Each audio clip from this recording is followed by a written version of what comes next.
and let us all do we can to build a better future. Over the weekend, a devastating conflict that always seems to be ongoing has once again erupted between Israel and Palestine. So we're not going to do both sidesism here. We're just going to call it out for what it truly is. When you create an apartheid government that constantly keeps on stepping on the rights of people, putting that jackboot upon their throats, what do you expect is going to happen? What do you expect is going to happen when large industry, construction groups, military operations then invade people's lands, sovereign property, poison their waters, destroy their crops, destroy their communities, kill loved ones, imprison loved ones? What do you expect is going to happen? Rainbows and sunshines and smiles? No. There will be resentment built up. There will be anger. People will be angry, and righteously so. So it comes as no surprise to me about this horrific, god-awful situation that's playing out between Palestine and Israel. And again, to be fair, to be clear here, hindsight is 2020 after all. And by the way, even though the year 2020 has passed away, we are in the decade of 2020. So while the year 2020 has passed away, that cursed year, the decade is still ongoing. So the curse remains. Let's be clear here. There could have been numerous opportunities lost, in which peace could have possibly maybe been achieved. Maybe it's too idealistic of me to say that, but all of this, in theory, could have been avoided if people in power actually gave a damn, and they don't. And now here we are at the precipice of witnessing firsthand an apartheid government systematically destroying communities and homes. All the while, we are seeing a pushback against that apartheid government. The only people I feel sorry for are just the civilians, the innocent. Recently on CNN, there was something that caught my attention. And thankfully, one of our viewers, I think I'm going to say their name wrong, but Vic Bell VT. I hope I said your name right. Apologies if I got it wrong. But posted a video that more or less explained how we got here. Now, Omar Badar was on CNN, and in my opinion, and I have to agree with Vicky's earlier statement, it's probably the first and last time he's ever going to be on CNN. So let's play this video for all you good people. Joining us now is Palestinian American Middle East analyst Omar Badar. Omar, appreciate your time. To start with the timing, I think the big question has been the surprise and how did this happen? How was Israel caught so off guard? But what's your sense in terms of the timing as why it happened now? I think the timing is inherently random because otherwise it would not be a successful surprise attack. And I just want to mention that obviously what we've seen out of it has been absolutely horrific. I've been listening to your previous guests who are talking about not being able to find their children, and that's absolutely heartbreaking. I'm the father of two little children, and I can't imagine how I would feel if they were kidnapped and I did not know where they were. But the real scandal here is that this is every bit as horrific as it is predictable and preventable. A lot of people are talking about this as an intelligence failure, but I think there's a much more fundamental failure of common sense, that you can put millions of Palestinians under indefinite military occupation and a system of apartheid as recognized by every major human rights organization in the world, where Israel commits daily war crimes against Palestinians everywhere, land theft, lack of access to water, dropping bombs indiscriminately on civilian areas, and to think that this is a situation that's not going to eventually lead to an explosion is absolutely insane. This is absolutely predictable. We were obviously heading towards eventually a disaster of this kind, and now all of this direction towards further militarism and further violence is obviously not going to lead to anything better, because that is exactly the track that got us here. I think that is absolutely correct.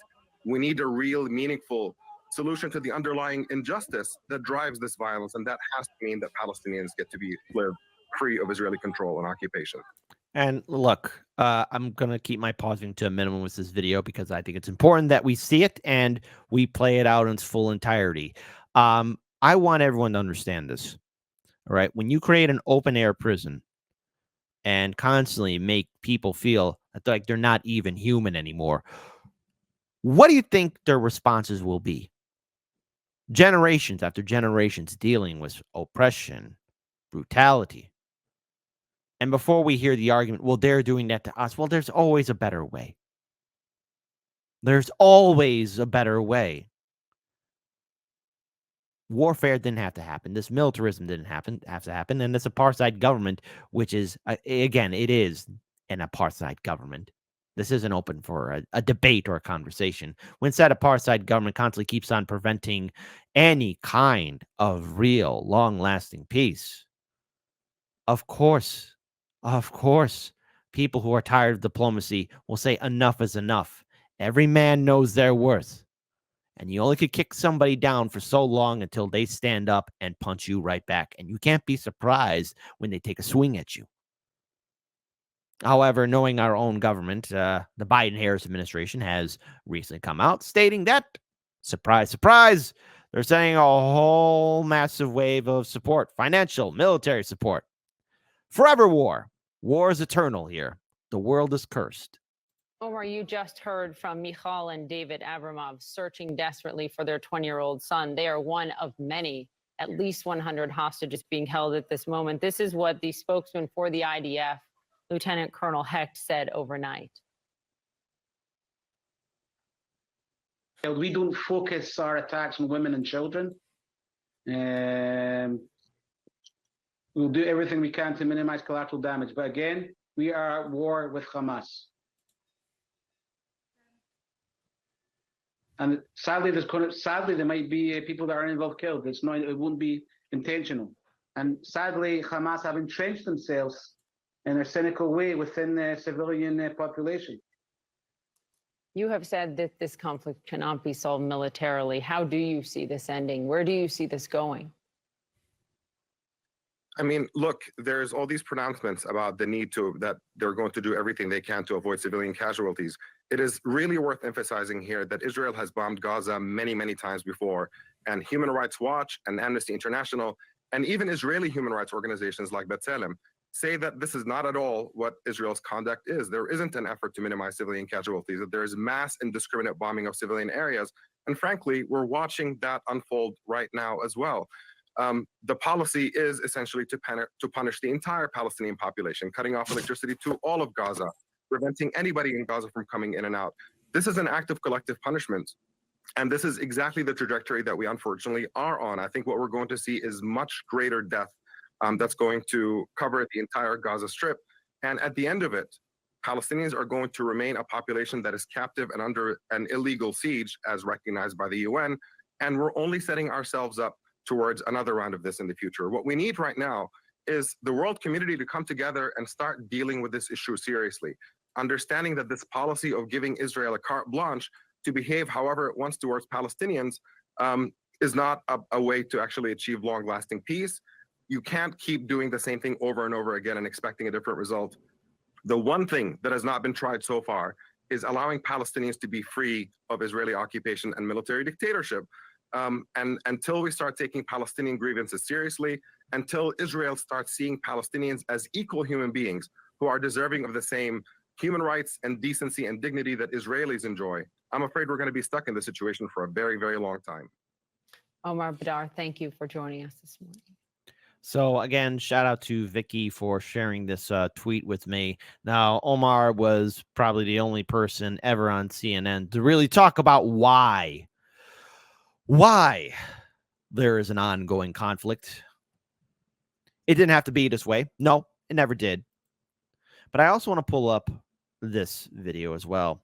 I want to give a shout out to Anya. I am trying to work on getting her on the show, but it's important how we got here. And I want to play this report that she did with RT. Again, beginning is a very delicate time, and we need to understand just how we got here and hopefully how we can avoid this, or either that, maybe find peace. I know, controversial statement, but I just don't see that happening anytime soon. I'm in Gaza City, in the Gaza Strip, where for the next couple of days, I'll be reporting on an unprecedented humanitarian crisis. Behind me is what's left of the Italian compound, which was once a 15-story high residential tower. It was targeted and destroyed by the Israeli Air Force during the 2014 assault on the Gaza Strip. Since that war ended, conditions here in this besieged coastal enclave have reached their worst point in history. التدهور الحاصل في المستشفيات والمراكز الصحية. The crisis is due to a shortage of medicine and medical supplies, so 45% of Gaza's patients are not receiving the treatment they need. Also, we are having a severe crisis of fuel. The international organizations that are in charge of providing fuel to the hospitals are saying that we only have enough fuel until the middle of March. Behind me, you can see piles of medical waste. That's because sanitation workers have been particularly hit by these cuts, leaving these men to clean up the mess at Al Shifa Hospital as volunteers. Also, we have a crisis of cleaning in the health facilities. We have piles of trash inside the rooms of patients in the intensive care unit, dialysis unit, and the maternity wards, so that it's threatening the health providers and the medical staff can't deal with the patients.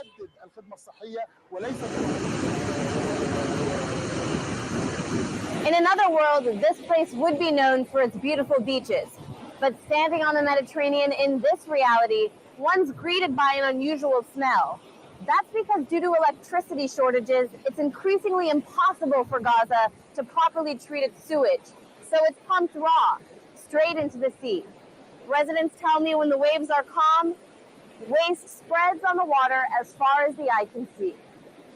You know, the seashore and the sea is the only location where people can go in Gaza. It is closed from every side. Sea is the only location. So you can imagine more than 90% of the Gaza seashore is not suitable for people just to stand on it, not to swim, just to stand on the sea beach. I pulled that video up because not only is it important to know just the state of desperation that is in the occupied territories, but the fact is, even when there is an open space, it is systematically designed in a way just to make it even more repulsive. This is what a government is doing to a people, an apartheid government. How do you think people should respond to this when they're left with no choice, no option? Just take it and smile? No. Anger, rage. These are things to expect. And we've seen this get repeated so many times in human history. I want to pull up this video here of, again, award-winning journalist Max Blumenthal, who has done phenomenal work. I want to play this video of him on Rising. Let's play it.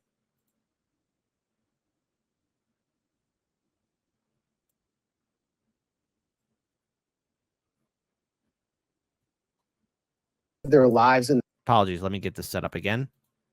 Joel and I are extremely privileged American Jews who have two countries thanks to Israel's settler colonial project, while the Palestinians I met who are caged for the rest of their lives in the Gaza Strip have no country. And it's because they are not Jewish, and the state of Israel as it currently exists is dedicated to violently demographically engineering a Jewish demographic majority, something that no Jewish American would permit from white Christians in the United States. What Joel calls the destruction of Israel is actually the inclusion of Palestinians and a binational state with equality for all. That is what he's equating democracy with destruction. So what does that say about the character of the state of Israel? And what does it say about those who are attacking Roger Waters? It says they are fundamentally opposed to democracy, and they support, in the words of Hakeem Jeffrey, they support Israel today, tomorrow, and forever. He was essentially citing George Wallace on segregation.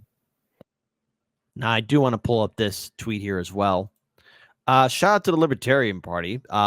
Not one more penny for Israel, because we have given them a lot of money, just like Ukraine, giving them a lot of money.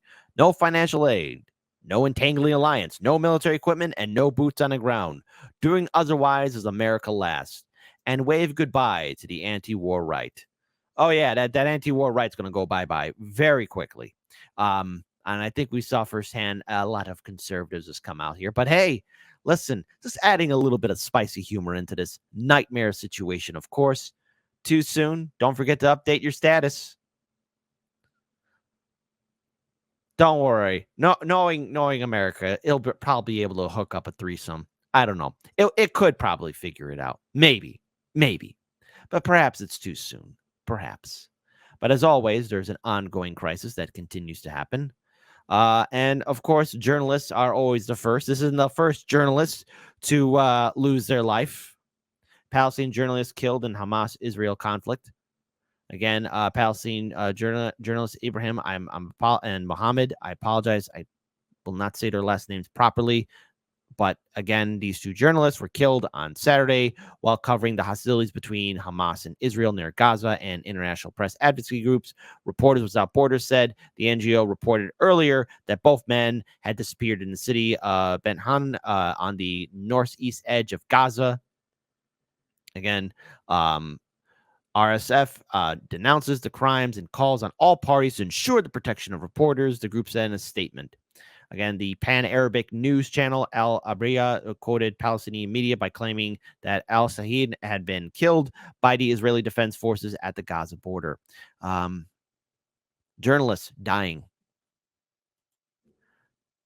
But also, hey, listen, you want to know what else is kind of funny in all of this? Origin of U.S. weaponry used by Hamas must be investigated, says a congresswoman. Oh my goodness gracious, Cretaceous! You mean our own weapons are being used? Heaven forbid. I hope we don't look into the fact of all the weapons that we sent to Ukraine might one day kind of sort of maybe be seen in other military conflicts across the world. It's not like there's a lack of accountability happening there. So, of all people, of all people, no, it's not AOC. It's MTG. Washington must work with Israel to investigate. Working with Israel. Hey, Israel, how did all these weapons get there? To investigate the origins of U.S.-made weaponry used by Palestinian militant group Hamas in its ongoing attack against the country, Republican Representative Marjorie Taylor Greene said on Sunday. MTG.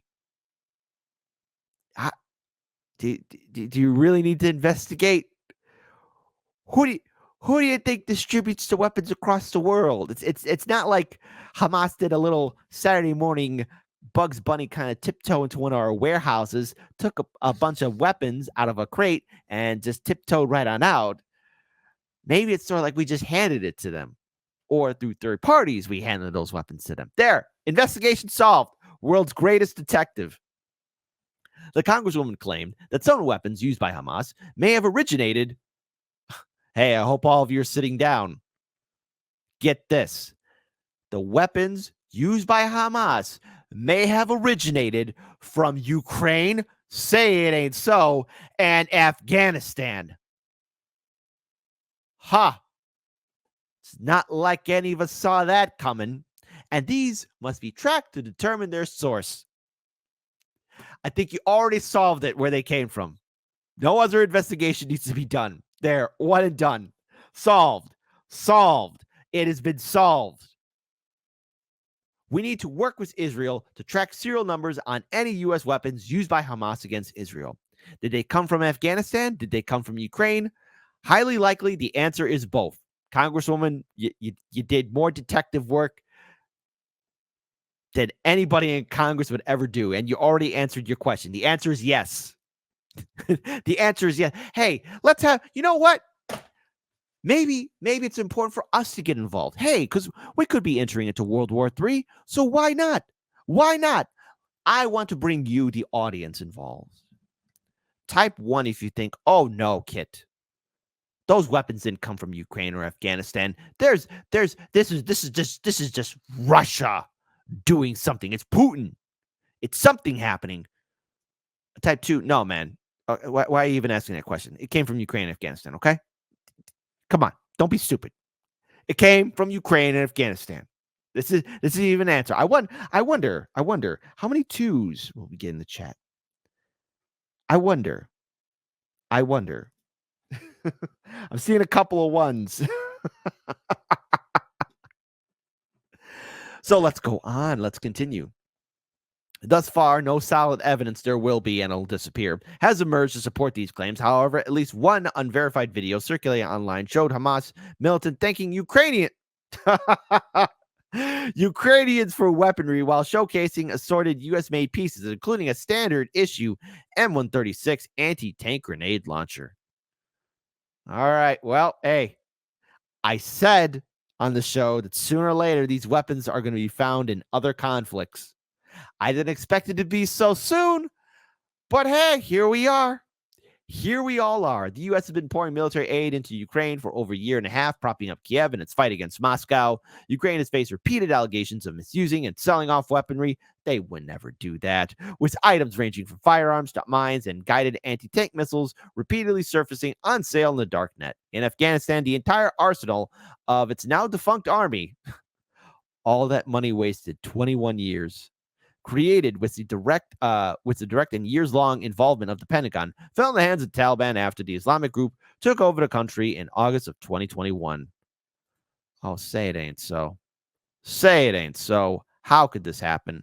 And of course, I want to pull up this other tweet here as well. Shout out to Max Blumenthal, retweeting a voice from Jewish Voice for Peace. The Israeli government may have just declared war, but its war on Palestinians started over 75 years ago. Israeli apartheid and occupation and United States complicity in that oppression are the source of all of this violence.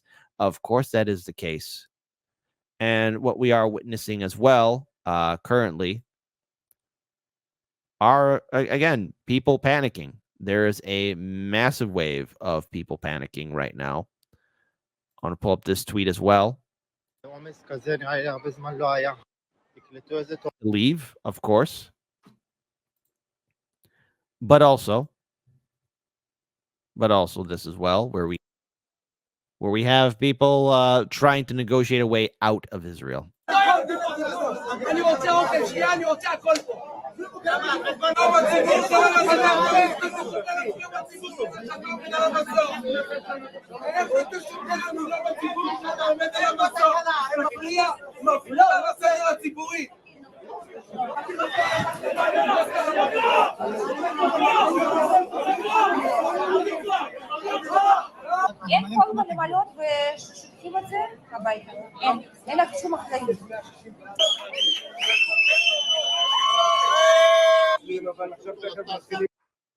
There will be no peace.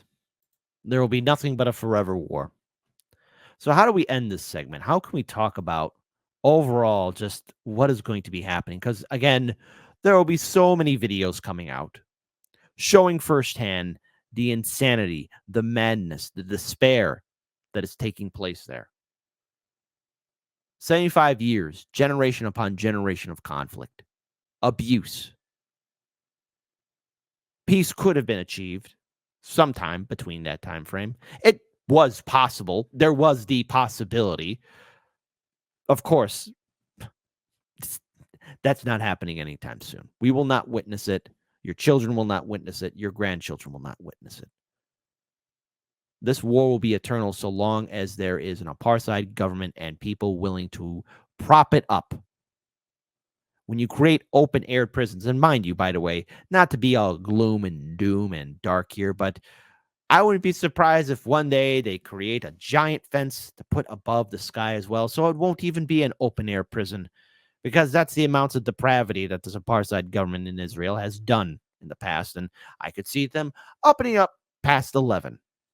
So I want to end this segment with words from Kim Iverson.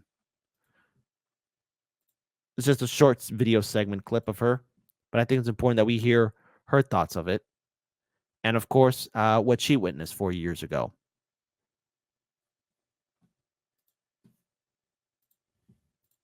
The whole experience, all in all, and being there was unreal. I mean, while I was there, I just wasn't processing it. It took me coming home for me to start to really feel very upset and very shocked and disgusted.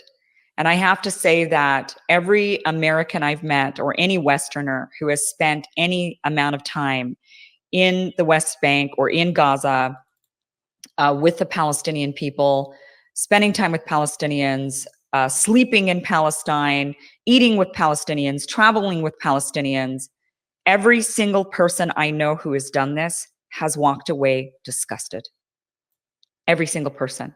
I have yet to meet a person who has not walked away from that experience without absolute disgust for the human rights abuses that are happening against these people.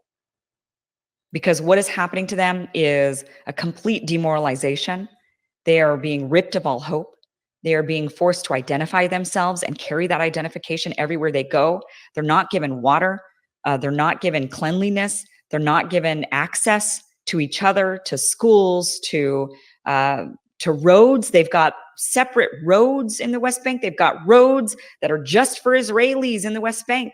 Could you imagine they've built roads that are separated by a wall, and it's Israelis on this side and Palestinians on that side? I want to pause it here because, you know, Kim did bring up a point. She has yet to meet an American who would witness it and not be disgusted. Listen, maybe this guy hasn't gone there, but I just want to use one example, somebody who isn't disgusted. But he's bottomed out in my book. Here's Mark Hamill, of all people. America always stands with Israel. # always. Oh, Mark. Jedi supports apartheid. And of course, I just want to make it very clear how I feel about this. Never, ever, ever trust a Jedi. I will never trust a Jedi. Going through the West Bank, which should be Palestine. The Palestinian people don't complain. This was the other thing that was really interesting about the trip, is you rarely hear them complaining. To them, these abuses are so normal that we as a delegation had to ask all these questions. We're like, what's with the tanks on the buildings? And then they were like, those are our water reserves. Well, why? Oh, well, because they shut off the water 4 days a week. What? I mean, these were the conversations. It wasn't Palestinians complaining to us. It wasn't them saying, let us tell you all the abuses that we're under. They weren't saying that at all. They were just like, here it is. You know, this is life. This is life in Palestine. And us delegates were asking question after question after question, only to get answers that were horrifying. Only to get answers that were like, excuse me, what? I mean, how are they able to do this? Like, we met a woman who's married to a man, and she was going through that identification problem. She's not a Jerusalemite. Her husband's a Jerusalemite. She moved into Jerusalem. She's basically living there illegally. She's like, I just hope they don't catch me, you know, but she's got kids living there and her husband's there. And she's like living in the West Bank, which is technically a Palestinian side of Jerusalem. She's from only a few minutes away, and she's not really allowed to be there. And so she's just illegally living, because what else are they supposed to do? Otherwise, they wouldn't be able to be with their families.